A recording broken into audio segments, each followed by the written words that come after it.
नमस्कार। कथनी और करनी, ये कहावत तो आप सभी ने स्कूलों में सुनी होगी और जो स्कूल नहीं गए उन्होंने आम जीवन में इस कहावत को अवश्य सुना होगा। अब आप सोच रहे होंगे कि आज हम कथनी और करनी की बात क्यों कर रहे हैं। दरअसल कथनी और करनी की ये कहावत इन दिनों हिमाचल के सीएम सुखविंदर सुक्खू पर एकदम सटीक बैठ रही है। जिस दिन से सुक्खू ने सीएम पद की शपथ ली उसके बाद से ही सीएम सुक्खू हर आम सभा, चुनावी सभा, सार्वजनिक कार्यक्रम में एक ही बात दोहराते आ रहे हैं कि पिछली सरकार यानी जयराम ठाकुर की सरकार प्रदेश के ऊपर इतने हजार करोड़ का ऋण छोड़ गई है। इस समय हिमाचल पर करीब 86,000 करोड़ का कर्ज है। सबसे पहले हम आपको जयराम ठाकुर का वह बयान सुनवाते हैं जिसमें उन्होंने इस कर्ज को लेकर जवाब दिया। इस गीत को कब तक गाते रहेंगे? अगर मैं भी यही गाता रहता, 2017 में 50,000 करोड़ रुपए ऋण जो है प्रदेश के पूर्व मुख्यमंत्री वीरभद्र सिंह जी छोड़ के गए, कांग्रेस की सरकार छोड़ के गई, तो मैं भी काम नहीं कर पाते, इसी गीत को गाता रहता। लेकिन हमने कहा कि ऋण लिया है, उसको चुकता करने के लिए जो चीज़ें करने की आवश्यकता, हम काम पर जुटे, हमने काम किया और 5 साल हमने काम किया।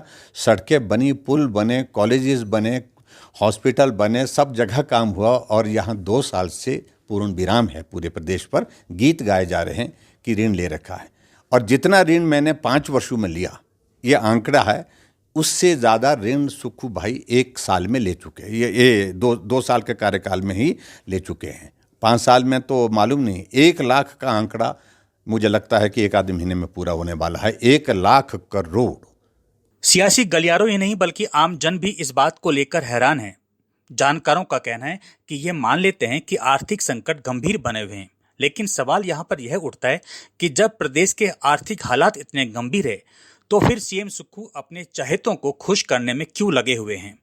हम इस बात को आगे बढ़ाएं उससे पहले आपको सीएम सुक्खू का वह बयान सुनवाते हैं। इन परिस्थितियों से पार पाना आसान नहीं है। हमने प्रदेश सरकार की आय बढ़ाने और अनप्रोडक्टिविटी एक्सपेंडिचर कम करने का प्रयास किया है। इन प्रयासों के परिणाम आने में समय लगेगा। मैं इस सम्मानीय सदन को अवगत करवाना चाहूंगा कि प्रदेश की भीषण वित्तीय परिस्थितियों के दृष्टिगत मैं अपने मंत्रिमंडल के सदस्यों एवं मुख्य संसदीय सचिवों सहित अपने वेतन और भत्ते 2 माह तक विलंबित करता हूं। इसके अतिरिक्त मैं सभी माननीय सदस्यों से भी अपने वेतन एवं भत्ते स्वेच्छा से विलंबित करने का आग्रह करता हूं।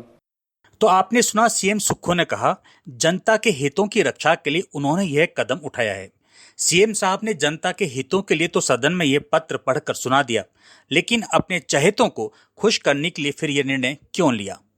हम आपको बताना चाहेंगे कि प्रदेश की सुक्खू सरकार ने Himachal building and other construction work welfare board के चेयरमैन नरदेव सिंह कंवर, जो कि एक कांग्रेस नेता भी हैं, के वेतन में बहुत भारी इजाफा किया है। जी हां, सीएम सुक्खू के सदन में गंभीर आर्थिक संकट की बात रखने के बाद सरकार का एक नोटिफिकेशन सामने आया। इस नोटिफिकेशन को 30 जुलाई 2024 को लेबर और एम्प्लॉयमेंट विभाग के सचिव प्रियंका बासु की ओर से जारी किया गया। इसमें लिखा है कि Himachal building and other construction work welfare board के चेयरमैन कांग्रेस नेता नरदेव सिंह कंवर के वेतन को 30,000 रुपए से 1,30,000 रुपए कर दिया गया है। इस वेतन के अलावा उन्हें भत्ते और अलग से सुविधाएं भी मिलेंगी। सवाल यह उठ रहे हैं कि जब प्रदेश के आर्थिक हालात इतने गंभीर हैं तो फिर सरकार ऐसे निर्णय किस आधार पर ले रही है। सवाल यहाँ पर यह भी उठता है कि क्या मुख्य सचिव और मंत्रिमंडल के 2 महीने की सैलरी विलंब के साथ देने के बाद ये गंभीर आर्थिक हालात सुधर जाएंगे। ऐसा इसलिए कह रहे हैं क्योंकि ये वेतन अभी नहीं लेकिन 2 महीने बाद तो सरकार को देना ही होगा। ये समझ से बाहर होता जा रहा है कि ऐसे निर्णय लेने के लिए सरकार को आखिर कौन सलाह दे रहा है। अब आपको नेता प्रतिपक्ष जयराम ठाकुर का वह बयान सुनवाते हैं जिसमें उन्होंने इस बात का जिक्र किया है। और हैरानी तो इस बात को लेकर के है कि जो कर्मचारियों की जो भविष्य निधि होती है, जो जीपीएफ होता है, जिसको कर्मचारी अपने कठिन वक्त के लिए सुरक्षित रख करके काटता रहता है, और उसमें से ही उन्होंने 2,810 करोड़ रुपए जो है उनने उसके अगेंस्ट लोन ले लिया। और कर्मचारियों के लिए एक बहुत बड़ा संदेश है। कर्मचारियों के लिए बार बार जो कहते थे कि मैं कर्मचारी हितैषी हूं, कर्मचारी हितैषी हूं, वो तो पोल खुल गई। 20 महीने के छोटे से कार्यकाल में हिमाचल प्रदेश में कर्मचारी सड़कों पर आ गए। और दूसरी बात, ना उनको डीए मिला, ना उनको मेडिकल रिम्बर्समेंट का पैसा मिल पा रहा है, ना उनकी सैलरी समय पर मिल पा रही है। आउटसोर्स कर्मचारियों की तो 6-6 महीने से नहीं मिल रही है। HRTC की जो सैलरी जो है वो समय पर कभी मिल ही नहीं रही है। इन सारी बातों को ध्यान में रखते हुए हम इस बात को अगर हम देखें तो हिमाचल एक बहुत बड़े भयंकर आर्थिक संकट की ओर बढ़ता दिख रहा है, तेजी से बढ़ता जा रहा है। लेकिन हैरानी इस बात को लेकर के हमें हो रही है कि मुख्यमंत्री जी घोषणाएं ऐसी करते हैं जो हास्यास्पद स्थिति उनकी बना रही है। अभी हाल ही में उन्होंने हाउस में विधानसभा के सत्र में घोषणा की कि हिमाचल प्रदेश में कैबिनेट मंत्री और CPS जो है 2 महीने के लिए सैलरी नहीं लेंगे। हमने सोचा कि 2 महीने की सैलरी काट दी इन्होंने, लेकिन जब मालूम पड़ा कि सैलरी काटी नहीं, 2 महीने बाद लेंगे, यानी कि 2 महीने के बाद वो 2 महीने की सैलरी नहीं लेंगे, वो 3 महीने की इकट्ठा लेंगे। क्या मतलब है इसका? और नाखून काट करके शहीद होने की बात कह रहे हैं वो।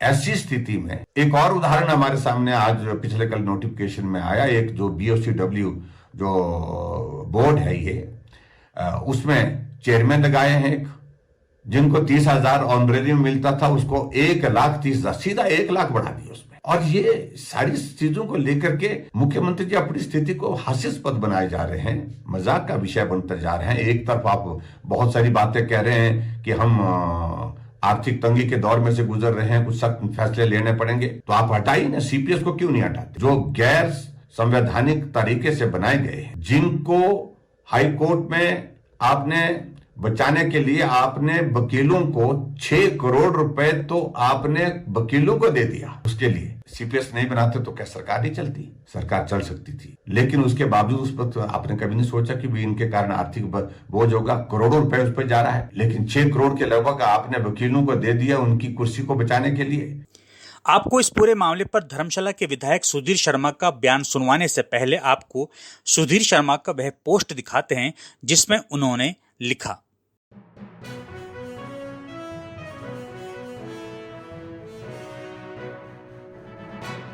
माननीय मुख्यमंत्री जी ने कहा है कि सारे मंत्री, CPS, विधायक जो हैं उनको 2 महीने का जो वेतन है और भत्ते हैं वो अविलंब करके देंगे। उससे खुद ही प्रदेश की जनता को सावधान हो जाना चाहिए। और मैं आपके माध्यम से आगाह करना चाहता हूं अपने कर्मचारी भाइयों को, प्रदेश के बेरोजगारों को, कि इसी से आप समझ लीजिए कि प्रदेश की वित्तीय स्थिति क्या है। हमें कोई इस चीज का फर्क नहीं पड़ता कि 2 महीने आप अविलंब से दीजिए, 3 महीने दीजिए, 4 महीने दीजिए, लेकिन ये एक तरह से इस तरह शुरुआत की गई है और इसके बाद आगे चलकर ये कर्मचारियों पर और अन्य जो हमारे निगम हैं या बोर्ड हैं उनके कर्मचारियों पर, और इस तरह से ये आहिस्ता आहिस्ता बात आगे जाएगी। ये स्थिति वर्तमान सरकार की वित्तीय कुप्रबंधन की वजह से आई है कि आज प्रदेश के पास जो है वो पैसा बिल्कुल नहीं बचा है। फिलहाल इस वीडियो में इतना ही। इस पूरे मामले में आपकी क्या राय है, आप हमें कमेंट्स करके अवश्य बताएं, क्योंकि ये मसला हम सभी के साथ जुड़ा हुआ है।